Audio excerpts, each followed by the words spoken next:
Hey friends, it's Kim here. Do you ever find yourself in the middle of what should be the busiest part of the recruiting season with little to no interview invites? Do you feel like you're looking around and your classmates and your friends are all busy with interviews and that's just not happening for you? Here's the thing. In my 10 years of coaching and recruiting students, I have found that people tend to get stuck in one of two stages. The first one, getting interview invites, and the second one, actually crushing the interview. On this channel, my best friend and I have provided a ton of resources to help you get ready for the software engineering interview. But in this video, I want to talk to you about how to increase your interview invites. In my experience, these are 5 of the most common catalysts that actually lead to an interview invite. We're going to go over each of these in depth, but just to list them out right here, we're talking about having a good resume, making sure you're applying, meeting companies in real life to chat with them and tell them a little bit more about yourself, getting those referrals from friends and family, and finally, directly reaching out to recruiters. All 5 of these things are typically the jumping off point for actually securing the interview invite. Let's dive into each one. So first, the resume. Now, your resume is basically your right-hand man when it comes to the recruiting season, right? You're really relying on your resume to represent you when you're not there, and also to lead the conversation when you are meeting with engineers to interview or when you're meeting recruiters at the career fair. It's a really, really important asset in your recruiting journey. We're going to have an entire video that goes more in depth into how to write resumes, how to actually build experiences that you can put on your resume. But for the purposes of this video, I just want to talk about the bare minimum things that I see candidates miss that make it hard for recruiters to decide whether or not they want to interview that candidate. So first and foremost, the resume is a reflection of how you're spending time building your skills. You want to make sure that you're highlighting the skills that the position you are applying for requires. Pretty straightforward. Again, we'll have more on that later. Next, one thing I want to clean out is having a 1-page resume. Now, I know it can be really hard, especially for you overachievers, to edit your resume down to just 1 page, especially if you have a lot of projects or a lot of activities. Here's the thing. Recruiters spend anywhere from 15 to 30 seconds reading a resume. And it's not because we don't care, it's because we are professionals at reading resumes. And we are able to make a pretty quick decision on whether or not we want to move that candidate forward after reviewing the resume. Now, if the resume is more than 1 page long, at least for me, I can find it a little bit confusing to focus on what exactly is the most important. If President Obama can have a 1-page resume, so can you. So truly keep it to 1 page. Help the recruiter hone in on exactly what it is you want them to see.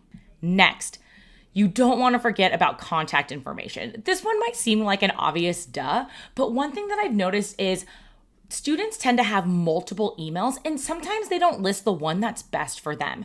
Note that recruiters are going to primarily use your email to reach out to you, do that initial contact. But sometimes if there's a time crunch or maybe there's a last minute interview opening, I'll reach out via phone, either by calling or text. So you want to make sure both of those are up to date and on your resume. Last but not least, we want to make sure we have your educational information on there. Now, this channel is basically dedicated almost exclusively to helping college students get recruited. And note that a lot of tech companies in the United States who do desire interns and new college grads will have dedicated college recruitment teams. And the way that they organize their recruiting teams is going to vary by company, but I've seen companies have one recruiter take care of a specific set of colleges, or maybe one recruiter take care of an entire region, like all of the West Coast colleges. It's really important to list your college institution so that whoever is reading your resume knows how to categorize and pass that on to the right recruiter. Then you're also going to want to include your major, what you're studying. Now, most recruiters are going to assume that if you're studying computer science or computer engineering, you're looking for software engineering type jobs. If you're not studying something with the word computer in the title, don't worry, we still hire plenty of students not studying computer science or computer engineering. I would just say throw an objective at the top, letting them know you are specifically pursuing software engineering roles. And last but not least, include an estimate of when you're going to graduate. I suggest you include both the month and year. If you just include the year, it can be really hard for us to differentiate which academic year. Are you graduating in January of that year or September of that year? In which case, that would put you in two different categories for us. So make sure to include an estimate. It's okay if that estimate changes, but it is really important to help recruiters know how they want to prioritize your resume. One last note before we move on.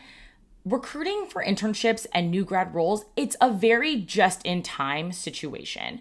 What I mean by that is that there are a limited number of internship roles, and the whole purpose of most internship programs for companies is to convert students into full-time candidates.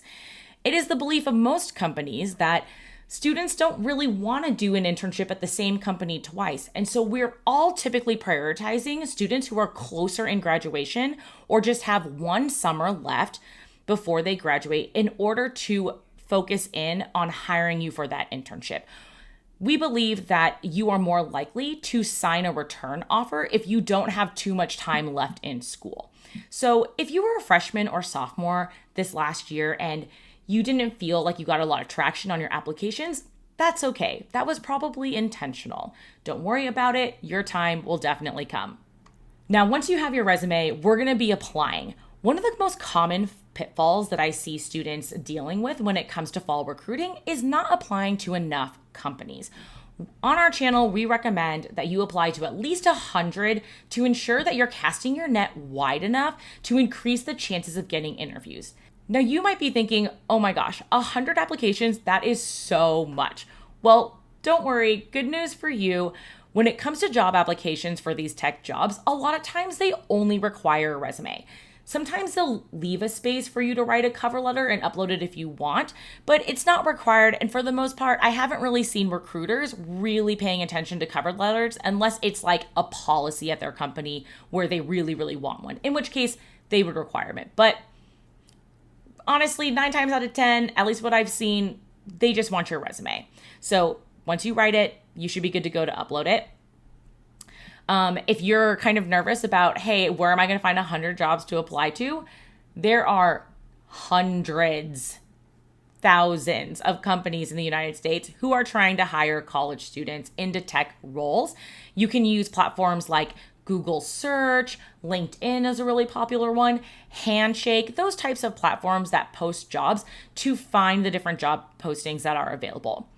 I always recommend that you actually go directly to the company's website and look at their careers portal to see if they have job applications directly posted through their careers site. Especially for programs that are really large, that are hiring students in the hundreds or thousands, they typically have a dedicated career portal directly on their company's job page.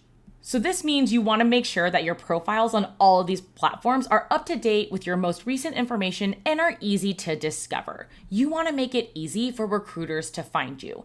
In that spirit, you should also be participating in any resume databases or resume books that maybe your school department or even your school career center is putting on. In addition, I would also encourage you to look into student groups. There's a lot of student groups in engineering spaces that are dedicated to helping students with that career transition. Some of them are NSBE, National Society of Black Engineers, SWE, Society of Women Engineers, SHIP, Society of Hispanic Professional and Engineers. And a lot of times for computer science departments, there will be a chapter of ACM or ACMW, and those are all great organizations to get involved in because a lot of times those student groups are cultivating relationships with companies and recruiters to have them recruit directly out of their student group. So it's good to get involved. And finally, my last piece of information when it comes to applying is to apply as early as possible. I know that it can be really nerve-wracking to put yourself out there when it comes to applying. And like in general, that's just kind of how recruiting makes everyone feel. You got to put yourself in a really vulnerable position and you're opening yourself up to rejection. And like, that's not fun. And I know that for some students, that can be kind of a blocker when it comes to submitting your application. But here's the thing. Recruiters at the beginning of every single academic cycle have a specific number of internships and a specific number of full-time jobs that they want to hire for. then they're going to create a specific number of interviews that they are going to schedule in order to meet that hiring quota. As soon as they post these job applications, they are trying to fill their interview spots. And as much as recruiters will say, we're looking for the best fit, we're looking for, the best possible candidates, at the end of the day, they're really just looking for candidates that are good enough, candidates that they believe will pass their interview process. And a lot of times there's a kind of first come, first serve mentality around filling those spots. So in order to ensure that you are getting the best possible opportunity at those interview invites, you want to apply as soon as possible when the most number of positions are available. Third, meeting companies in real life. Now, if you are lucky enough to go to a top 20 computer science institution, chances are your campus is full of recruitment activity during the fall time, with recruiters and engineers visiting you at career fairs, putting on informational sessions. And we strongly encourage you to take every single opportunity to meet those companies in real life. The deal with this is, and I know that sometimes that can feel like a drag. Maybe you're like, hey, I don't want to sit through this 1 hour presentation about this company. I can look that up online. Or maybe you're like, the career fair feels so chaotic. There's so many bodies and people and it smells here. And like, maybe I don't want to be here. Should I really go? Is it really worth it? The answer is, it is super worth it, my homies. When it comes to picking students for those interview openings, as a recruiter, I am trying to prioritize students that I believe will do well in those interviews. Now, sometimes looking at a resume, it can be really clear if a student is going to be really good at an interview. Like maybe they've already have some other internships on their resume, or maybe, they're a teaching assistant and it's really clear that, oh, this person probably has to talk a lot about coding or talk a lot in front of people about technical topics. But that's like a really small portion of people that we hire and what is available. It's actually really difficult to parse through a bunch of resumes and really determine, hey, who is actually going to be great in the interview. However, when I meet you in person, I can tell within 30 seconds of our conversation whether or not you're going to be solid in an interview. And when I'm traveling campus and I'm investing time going to the career fairs, doing these informational sessions, really my hope and desire is that I'm going to be able to talk to as many people as possible in order to evaluate which of these candidates do I want to invest more of my company's time to interview. So I would say for me, 75%, just throwing out this personal, anecdotally, 75% of the interview slots that I tend to fill come after I've met somebody in real life. The other 25% are from, the top 1% of resumes that I have found out on those platforms or what have you. So if you can make the time, definitely go and meet those companies in real life, especially the companies that you are on your top 10 dream wish list, right?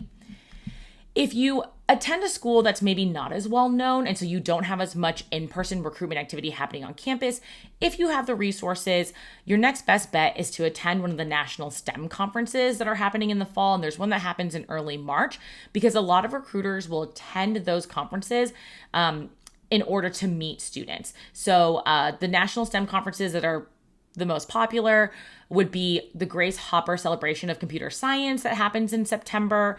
Society of Women Engineers has their national conference typically in October. SHIP, Society of Hispanic Professionals and Engineers, does their conference in early November. And then the National Society of Black Engineers does their conference typically in March. So if you have the resources, or maybe you can rally funds from your school, those are great places to attend if you are trying to maximize getting in-person company time. On that note, if you are somebody who needs to fundraise to go to those types of conferences, we recommend waiting until your junior or senior year to go in order to optimize the timing for your job applications. Like I mentioned before, companies are really prioritizing students that are closer to graduation for their college openings. Next, let's talk about referrals. Referrals are a pretty effective way to secure an interview invite.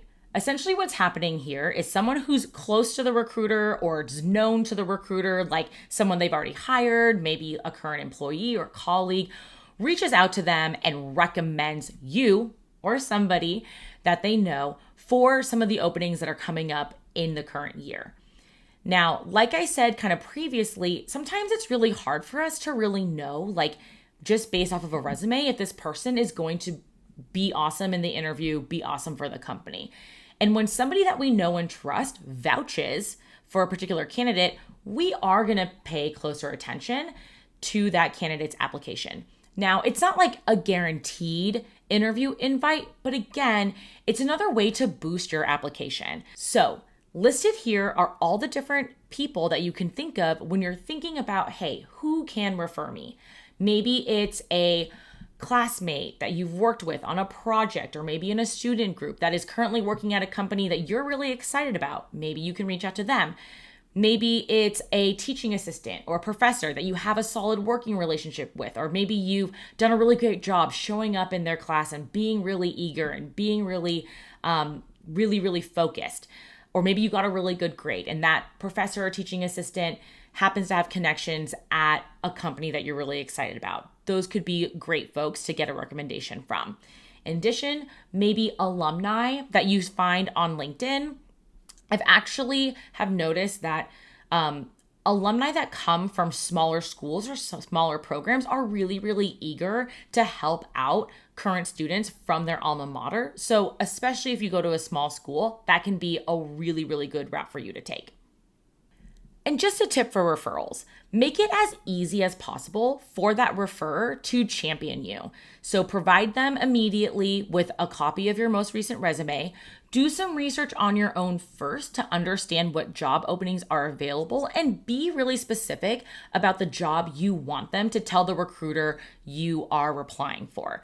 That way, it makes it very, very easy and straightforward for the recruiter to know exactly how to take action once they receive the referral.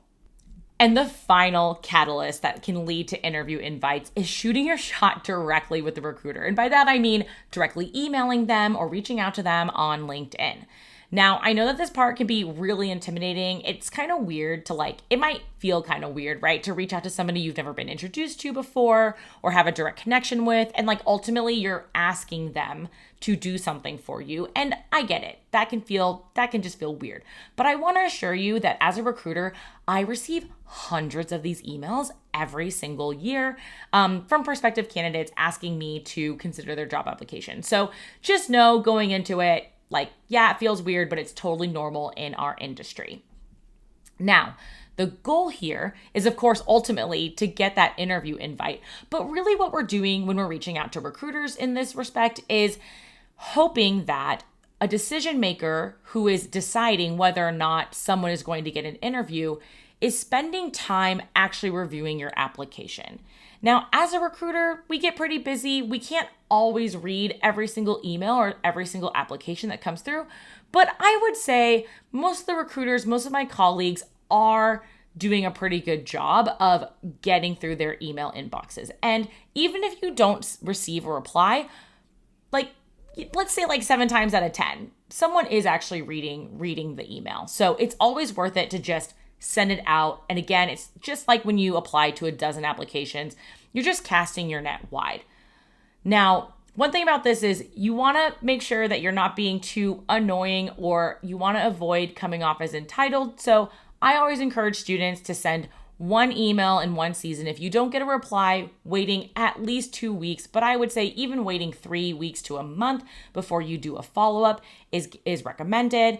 I'll do another video later about directly communicating with recruiters. But for now, my biggest recommendation is that when you're reaching out to recruiters to interact with them, avoid directly asking to be invited to interview. Instead, attach a copy of your resume, let the recruiter know which job application you've applied for, let them know that you're excited about the recruitment process, and just leave the email at, I would love to be considered. Please let me know if you have any additional information. It is implied that you are asking them for an interview, so you don't have to say it. All right, fam, and that's it. Those are the 5 most common catalysts that I think tend to lead to interview invites. And so if you're somebody who's maybe struggling to get those interview invites, I encourage you to reflect at each of these 5 stages and just make sure you're doing the recommendations that we have here in this video to unblock yourself from being in a interview invite desert. Thank you so much for spending time with us. If you check out the rest of our channel, we have lots of other resources to help you get ready for recruiting. Until the next one, I'm Kim of Kim and Casey. You got this. We got your back.